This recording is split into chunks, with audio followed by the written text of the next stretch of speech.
30 లక్షల రూపాయలతో కూడుకున్న ఖర్చు అయినా వెనుకడుగు వేయకుండా పేద ప్రజల కోసం మీ అందరికీ చూపివ్వాలి, మీ అందరికీ ఒక మంచి ఏదో ఒకటి చేయాలి మీకు అని చెప్పేసి ఆలోచనతోని ఈ కార్యక్రమాన్ని చేయడం జరిగింది.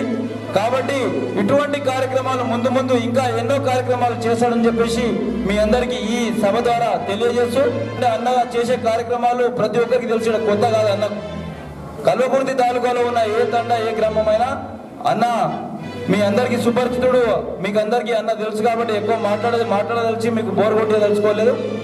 ఇంతటితో నేను మాట్లాడదలుచుకున్నది క్లోజ్ చేసి మిమ్మల్ని అందరినీ ఉద్దేశించి అన్నను ఒక 2 నిమిషాలు మాట్లాడినాక ఎవరికైతే ఈరోజు ఆ అద్దాలు అలాట్ చేయడం జరిగిందో వాళ్ళందరికీ అన్న చేతి మీదుగా పైకి పిలుస్తాం. అద్దాలు తీసుకొని అందరూ భోజనం చేసిన తర్వాతనే వెళ్ళవలసిందిగా కోరుచున్నాను.